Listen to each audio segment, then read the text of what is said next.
Friends, welcome to our YouTube channel learners Adda 360। तो friends, आज हम टॉपिक कवर करने जा रहे हैं, उसका नाम है कंप्यूटर नेटवर्क्स। तो फ्रेंड्स, आपको जैसे पता ही है कि हमने पहले भी स्टडी किया था कंप्यूटर नेटवर्क के बारे में। तो मैं फिर से आपको बता देता हूँ कंप्यूटर नेटवर्क होता क्या है। कंप्यूटर नेटवर्क बेसिकली होता है कि जब हम दो से ज़्यादा सिस्टम्स को आपस में कनेक्ट करते हैं थ्रू वायर्ड और वायरलेस मीडियम, तो उसको हम एक कंप्यूटर नेटवर्क बोलते हैं। तो फ्रेंड्स, आज हम इसी के बारे में थोड़ा डिटेल में पढ़ेंगे कि कंप्यूटर नेटवर्क क्या होता है, और आइए देखते हैं कि इसमें हम क्या क्या टॉपिक्स और कवर करेंगे। तो सबसे पहले हम उसकी डेफिनेशन कवर करेंगे, what do you mean by computer network, ठीक है। उसके बाद नीड ऑफ नेटवर्क। उसके बाद हम कवर करेंगे टाइप्स ऑफ नेटवर्क। उसके बाद हम कवर करेंगे server, what do you mean by server. उसके बाद हम करेंगे वर्क स्टेशन, और उसके बाद आएगा कम्युनिकेशन चैनल्स और कितनी टाइप्स के कम्युनिकेशन चैनल्स होते हैं। तो आइए फ्रेंड्स, सबसे पहले देखते हैं कंप्यूटर नेटवर्क होता क्या है। तो फ्रेंड्स, कंप्यूटर नेटवर्क क्या होता है कि it's a group of computers connected with each other through wires, optical fibres और optical links so that various devices can interact with each other through a network।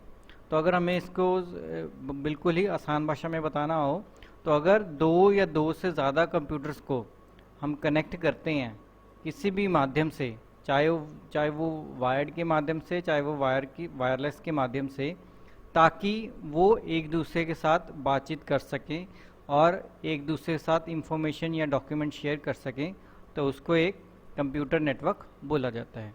इसकी एक और भी डेफिनेशन है, that is it is a collection of computers, services, mainframes, network devices, peripherals and other devices connected to one and other in order to learn the sharing of data and resources. Friends, computer network का मकसद ही यही होता है कि हम sharing of data और resources कर सकें। तो इसीलिए अगर एक सिस्टम दूसरे सिस्टम से कनेक्टेड है तो वो आपस में आसानी से इंफॉर्मेशन को शेयर कर सकते हैं। ये देखिए, मैंने दो पिक्स लगाई हैं आपके लिए, इसको बहुत ही आसान भाषा में समझाने के लिए, कि ये चार कंप्यूटर्स हैं जो आपस में कनेक्टेड हैं थ्रू हब। ये चार कंप्यूटर्स हैं जो आपस में कनेक्टेड हैं थ्रू हब। तो इन चार सिस्टम्स को अगर कंप्यूटर ए को कोई इंफॉर्मेशन शेयर करनी है कंप्यूटर बी से, तो वो आसानी से कर सकता है। अगर ये चार सिस्टम्स कंप्यूटर नेटवर्क में नहीं होंगे, तो हमें इंडिविजुअली एक सिस्टम में कोई भी सेकेंडरी डिवाइस यूज़ करके उस इंफॉर्मेशन को कॉपी करना पड़ेगा और दूसरे सिस्टम में जाके उस इंफॉर्मेशन को पेस्ट करना पड़ेगा। तो ऐसे कॉपी एंड पेस्ट करने में बहुत टाइम हमारा वेस्ट हो जाता है। पर अगर हमारे सिस्टम्स जो हैं वो एक नेटवर्क में कनेक्टेड होंगे, तो हम फ्रैक्शन ऑफ सेकंड्स में इंफॉर्मेशन को एक सिस्टम से दूसरे सिस्टम में ट्रांसफ़र कर सकते हैं या कॉपी कर सकते हैं from one system to another. इसके लिए हमें वेरियस नेटवर्किंग डिवाइसेस लगती हैं, जैसे हब, स्विच, राउटर। वो बात की बात है वो कैसे होता है, पर सबसे बड़ी बात इसमें जो नेटवर्क की होती है वो है कि हम आसानी से इसमें इंफॉर्मेशन शेयर कर सकते हैं। अगर ये हमारे सिस्टम्स नेटवर्क में नहीं होंगे, तो हमें पेन ड्राइव या सीडी की मदद से हम इंफॉर्मेशन को कॉपी करना पड़ेगा एक सिस्टम से, फिर उसी पेन ड्राइव को प्लग इन करना पड़ेगा दूसरे सिस्टम में, ताकि वो इंफॉर्मेशन को पेस्ट कर सकें किसी अदर लोकेशन या अदर सिस्टम में। तो फ्रेंड्स, मुझे आशा है कि आपको कंप्यूटर नेटवर्क की डेफिनेशन क्लियर होगी। तो आगे बढ़ते हैं फ्रेंड्स। अब सवाल उठता है कि हमें नेटवर्क की ज़रूरत क्यों पड़ी। तो सबसे जो हम कह सकते हैं नेटवर्क की एडवांटेज सबसे क्या है कि कम्युनिकेशन। अगर हम कम्युनिकेशन करेंगे through email, video chat, instant messaging, तो ये तभी पॉसिबल हो पाता है कि अगर हमारे सिस्टम जो है वो नेटवर्क से कनेक्टेड होंगे। अगर हमारे सिस्टम्स नेटवर्क से कनेक्टेड नहीं होंगे, तो हम किसी भी तरह का कम्युनिकेशन नहीं कर पाएंगे। ठीक है फ्रेंड्स। सेकेंड पॉइंट है sharing of devices such as printer, scanners and photocopies. तो नेटवर्क की ये भी सबसे बड़ी एडवांटेज ये है कि अगर हमारे पास 10 सिस्टम है और एक प्रिंटर है और 10 सिस्टम्स में काम चल रहा है और 10 सिस्टम से हमने कमांड देनी है प्रिंट आउट की, तो इसके लिए हम क्या करते हैं, एक नेटवर्क में प्रिंटर को शेयर कर देते हैं और वो प्रिंटर जो है वो आसानी से सभी नेटवर्क्स में जितने भी पीसी होंगे उनसे वो कमांड ले लेता है और उनको प्रिंट आउट की फैसिलिटी प्रोवाइड कर देता है। थर्ड जो इसकी एडवांटेज ये है, शेयरिंग ऑफ फाइल्स। तो फ्रेंड्स, अगर हम हमारे सिस्टम नेटवर्क में कनेक्टेड होंगे तो हम आसानी से फाइल्स को शेयर कर सकते हैं from computer A to computer B, C, जितने भी हमारे से कनेक्टेड होंगे नेटवर्क में। नेक्स्ट है sharing of software and operating programs on remote systems. और लास्ट में है allowing network users to easily access and maintain information. So friends, इसकी वजह से हमें नेटवर्क की ज़रूरत पड़ती है। ये 5 एडवांटेजेस हैं जिसकी मदद से हम नेटवर्क की मदद से हम ये सारे काम कर सकते हैं। आगे आ जाता है टाइप्स ऑफ कंप्यूटर नेटवर्क्स। तो सबसे पहली टाइप जो है वो लोकल एरिया नेटवर्क है। तो फ्रेंड्स, लोकल एरिया नेटवर्क में क्या होता है कि ये एक नेटवर्क होता है जो इंटरकनेक्ट करता है कंप्यूटर्स को with in a limited area. जैसे कोई बिल्डिंग हो गई, कोई स्कूल हो गया, कोई लैब हो गई, कोई यूनिवर्सिटी कैंपस हो गया, इसमें जितने भी सिस्टम्स होंगे इनको वो आपस में इंटरकनेक्टेड कर देगा। ठीक है, तो मैंने पिक्चर में भी आपको यही शो किया है कि इसमें देखो कि जितने भी सिस्टम्स हैं वो आपस में इंटरकनेक्टेड हैं थ्रू सर्वर। जो सेंटर में है वो सर्वर है, तो इसको बोलते हैं लोकल एरिया नेटवर्क में। ठीक है, और फ्रेंड्स, इसकी सबसे बड़ी डिसएडवांटेज ये है कि ये लिमिटेड एरिया को ही कर पाता है। ये सारा जोग्राफिकल एरिया कवर नहीं कर सकता। ठीक है, जोग्राफिकल एरिया कवर करने के लिए हमें वाइड एरिया नेटवर्क की ज़रूरत पड़ती है। तो अगर फ्रेंड्स हमने जैसे कोई ईमेल सेंड करनी है from city A to city B अपने फ्रेंड को, तो वो ईमेल फ्रैक्शन ऑफ सेकंड्स में पहुंच जाती है। पर वो ईमेल कैसे पहुंच जाती है, क्योंकि जितने भी हमारे सिस्टम्स कनेक्टेड होते हैं वो वाइड एरिया कनेक्टेड नेटवर्क के थ्रू कनेक्टेड होते हैं, इसीलिए वो हमारी ईमेल पहुंच जाती है from city A to city B. ठीक है फ्रेंड्स, तो पिक्चर में भी मैंने यही शो किया है कि देखो ये जितने भी लैंड्स हैं वो आपस में इंटरकनेक्टेड हैं थ्रू वाइड एरिया नेटवर्क। तो इस तभी हमारी जो है वो डेटा शेयर हो पाता है from one place to another पे। तो आइए इसकी डेफिनेशन भी देखते हैं। A wide area network is a data network usually used for connecting computers that spans a wide geographical area. तो फ्रेंड्स देखिए, जो लैन था वो लिमिटेड एरिया में ही कनेक्टिविटी कर पाता था, पर जो वाइड एरिया नेटवर्क है ये इसमें कोई भी लिमिट नहीं है। इसमें जितना ज़्यादा एरिया होगा उतना हम कवर कर पाएंगे। इसमें हम कोई लिमिटेशन नहीं है कि हमें यहाँ तक ही कवर कर पाएंगे, इसमें हम ऑल ओवर जो वर्ल्ड भी कवर कर सकते हैं। तो और इस सबसे बड़ी एडवांटेज एग्जांपल जो है इसकी वो इंटरनेट है कि internet is also a wide area network, क्योंकि इसमें सारे सिस्टम जो आपस में कनेक्टेड होते हैं। ठीक है ना, तो उसके आगे वो देखते हैं, it can be use to connect cities, states और इवन कंट्रीज। और सिंपल फॉर्म में लिखिए तो an wide area network is a collection of local LANs और other networks that communicate with one another. Okay friends, तो मैं एक और एग्जांपल बताता हूँ कि अगर हमने यहाँ से कोई डॉक्यूमेंट शेयर करना है, इंडिया में कोई पर्सन है उसको डॉक्यूमेंट शेयर करना है अपने फ्रेंड के साथ जो ऑस्ट्रेलिया में रहता है, तो अगर वो उसके सिस्टम्स जो है वो वाइड एरिया नेटवर्क के थ्रू कनेक्टेड होंगे तो वो तभी शेयर कर पाएगा, नहीं तो वो शेयर नहीं कर पाएगा। ठीक है, नेक्स्ट फ्रेंड्स है हमारा metropolitan area network. Metropolitan area network जो होता है उसको आप बोल सकते हो बिगर फॉर्म ऑफ लैन। ये एक सिटी में जितने भी सिस्टम्स होंगे उसको आपस में इंटरकनेक्टेड कर पाता है।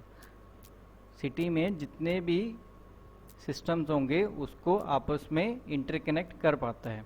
तो डेफिनेशन में भी मैंने यही लिखा है, it interconnects users with computer user in much larger geographical area that are not covered by local area network. It spreads across this city.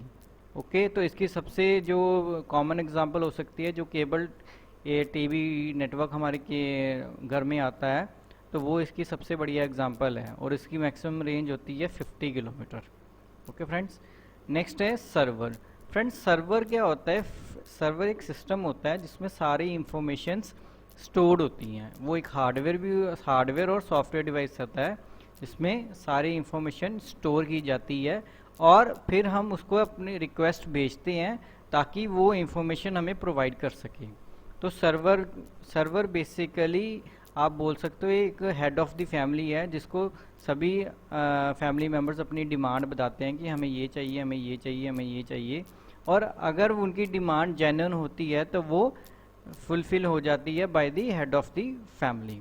तो सर्वर भी इसी तरह है जिसमें सारी इंफॉर्मेशन स्टोर होती हैं और हर एक सिस्टम एक रिक्वेस्ट भेजता है कि हमें ये रिसोर्सेज चाहिए, और अगर सर्वर के पास वो रिसोर्स अवेलेबल होता है तो वो उसकी रिक्वेस्ट को फुलफिल कर पाता है ताकि वो रिसोर्स आसानी से यूज़ कर पाए वो सिस्टम।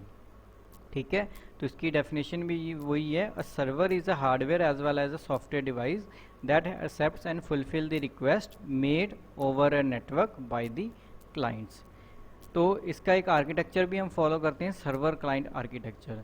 तो सर्वर में फ्रेंड्स जितने मर्जी आप सिस्टम्स कनेक्ट कर सकते हो और हर सिस्टम अपनी रिक्वेस्ट सर्वर को भेज सकता है कि हमें ये पर्टिकुलर रिसोर्सेज चाहिए, और अगर वो रिसोर्सेज सर्वर के पास अवेलेबल होगा तो सर्वर उस रिसोर्स को प्रोवाइड कर देगा सिस्टम को या क्लाइंट को, और अगर उसके पास वो रिसोर्सेज नहीं अवेलेबल होगा तो वो सीधा ही बोल देगा कि मेरे पास वो रिसोर्सेज अवेलेबल नहीं है। ठीक है, जितनी भी हम वेबसाइट्स बनाते हैं या जितनी भी हम वेबसाइट सर्फ करते हैं, ये सारा वेबसाइट्स का जितना भी डेटा होता है वो सर्वर पे ही इंस्टॉल्ड होता है, और सर्वर जो है वो 24 आवर्स रन करता रहता है, एक सेकेंड के लिए भी सर्वर बंद नहीं होता है, क्योंकि मल्टीपल डिवाइसेस उसके साथ कनेक्टेड होते हैं। अगर उसको एक सेकंड के लिए भी बंद कर दें तो जितनी भी रिक्वेस्ट है वो बहुत ज़्यादा इकट्ठी हो जाएंगी और हमारा सर्वर जो है वो इतनी सारी रिक्वेस्ट को फुलफ़िल नहीं कर पाएगा और क्रैश हो जाएगा। इसीलिए जितनी भी वेबसाइट्स होती हैं वो 24 आवर्स ऑनलाइन अवेलेबल होती हैं, आप जब चाहें उन वेबसाइट्स को असेस कर सकते हो, चाहे वो दिन में हो चाहे वो रात में हो, और उनका सर्वर जो है वो 24 आवर्स चलता ही रहता है। तो नेक्स्ट टर्म देखते हैं work station. Friends, work station जो होता है एक पावरफुल पीसी होता है जो कि प्रोफेशनल लोग यूज़ करते हैं। एक इंडिविजुअल सिस्टम को जो कि नेटवर्क से कनेक्टेड होता है उसको भी हम एक वर्क स्टेशन बोला जाता है। पर जो नॉर्मल पीसी और वर्क स्टेशन में डिफरेंस यही है कि वर्क स्टेशन में बहुत ही पावरफुल हार्डवेयर यूज़ किया जाता है और इसको प्रोफेशनल लोग ही यूज़ करते हैं for doing the high and tasking. High and tasking में आ गया कि बहुत ही कॉम्प्लेक्स कोडिंग करनी है तो वर्क स्टेशन यूज़ किया जाता है। तो सबसे बड़ी एग्जांपल ये इसकी जो है वो IBM ने एक थिंक पैड लैपटॉप लॉन्च किया था, उसको हम वर्क स्टेशन भी बोलते हैं। और सर्वर में बहुत ही ज़्यादा स्पीड होती है, वो फ्रैक्शन ऑफ सेकेंड्स में आपका कोई भी टास्क कर देता है और वो मल्टीटास्किंग करता है। मल्टीटास्किंग मीन्स एक टाइम पे बहुत सारे काम कर देता है, क्योंकि उसमें बहुत हाई एंड की रैम्स इंस्टॉल्ड होती हैं और उसमें जो स्टोरेज डिवाइस होती है वो भी बहुत ज़्यादा होती है। नॉर्मल पीसीज में, आजकल पीसीज में स्टोरेज जो है वो 1 टेराबाइट या 2 टेराबाइट आ रही है, पर जो वर्क स्टेशन होते हैं उनमें 20-30 टेराबाइट स्टोरेज कैपेसिटी होती है और जो रैम भी होती है वो 16 GB 32 GB तक चली जाती है। ठीक है फ्रेंड्स, नेक्स्ट हमारे पास है कम्युनिकेशन चैनल्स। कम्युनिकेशन चैनल को आसान तरीके से समझने का तरीका है कि एक रास्ता है, एक मीडियम है जिससे हम अपनी जो इंफॉर्मेशन है वो भेजते हैं ताकि वो दूसरे बंदे को मिल सके। तो कह रहा है कि अगर एक सिस्टम ने दूसरे सिस्टम से कम्युनिकेट करना है, मीन्स उससे बातचीत करनी है, तो उसको एक चैनल चाहिए बातचीत करने का जिसके मीडियम से हमारे सिग्नल्स जो है वो फ्लो कर रहे हैं। तो उस चैनल्स को जो है वो दो हिस्सों में बांटा गया है। एक होता है गाइडेड मीडिया और एक होता है अनगाइडेड मीडिया। ठीक है, तो कम्युनिकेशन चैनल की डेफिनेशन देखते हैं। In order to communicate data from one location to another in a network some form of path और मीडियम्स। फ्रेंड्स, मैंने पहले बताया हमें एक मीडियम चाहिए ताकि हमारे जो सिस्टम्स हैं वो आपस में बात कर सकें। तो ये मीडियम होता है, गाइडेड मीडिया होता है और अनगाइडेड मीडिया है। तो गाइडेड मीडिया में क्या आ जाता है, कोएक्सियल केबल्स आ जाती हैं, फाइबर ऑप्टिक केबल्स आ जाती हैं और ट्विस्टेड केबल्स, पेयर्स केबल्स आ जाती हैं। ठीक है, और अनगाइडेड में आ जाती है radio waves, microwaves, infrared waves. आजकल तो अनगाइडेड मीडिया ज़्यादा यूज़ हो रहा है as compare to guided media, because हम मोबाइल से या स्मार्टफोन से जितना भी डेटा शेयर करते हैं वो थ्रू रेडियो वेव्स, माइक्रोवेव्स या इंफ्रारेड वेव्स ही होती हैं। और जितने भी हम ब्रॉडबैंड सर्विसेज यूज़ कर रहे हैं वो गाइडेड मीडिया में आ जाती हैं, जिसके लिए फाइबर ऑप्टिक्स यूज़ ज़्यादा हो रही है। और फ्रेंड्स, जो एक हमारे घर घर पे जो केबल वायर आती है वो कोएक्सियल केबल होती है, ठीक है। और ट्विस्टेड पेयर केबल तो आप जो नेटवर्क की वायर होती है उसको ट्विस्टेड पेयर केबल भी बोलते हैं। मैं आपको पिक्चर दिखाता हूँ। ये देखिए, ये एक ट्विस्टेड पेयर केबल है, वायर है, जिस मैंने लिखा है। इसको ट्विस्ट किया जाता है बहुत, ताकि इसमें जो डाटा हुआ है वो लॉस ना हो सके। और सेकंड में ये कोएक्सियल केबल है। इसमें बहुत ही सारी लेयर्स दी जाती हैं और प्रोटेक्टिव लेयर्स भी दी जाती हैं, ठीक है। और जो सबसे सेंटर में वायर होते हैं, जिसको सेंटर कंडक्टर बोलता है, इससे हमारा जो सिग्नल्स वो है ट्रैवल करते हैं, ठीक है फ्रेंड्स। तो ये मैंने आपको बताया ही है कि जो हमारे केबल की वायर आती है घर पे वो कोएक्सियल केबल होती है। और लास्ट में जो मैंने बताया वो ऑप्टिकल फाइबर केबल है। इसको हम ब्रॉडबैंड सर्विसेज के लिए यूज़ करते हैं, जिनको हमने ब्रॉडबैंड सर्विसेज प्रोवाइड करनी है, लीज लाइन प्रोवाइड करनी है, उसके लिए हम ऑप्टिकल फाइबर यूज़ करते हैं, क्योंकि इसमें जो है वो लॉस ऑफ डेटा बहुत ही ज़्यादा कम होता है। लॉस ऑफ डेटा जो है बहुत ही ज़्यादा कम होता है। तो फ्रेंड्स, आज के लिए बस इतना ही। अगर आपको मेरा लेक्चर अच्छा लगा हो तो प्लीज़ मेरे चैनल को सब्सक्राइब कीजिए और इसको ज़्यादा से ज़्यादा शेयर कीजिए। Thank you very much.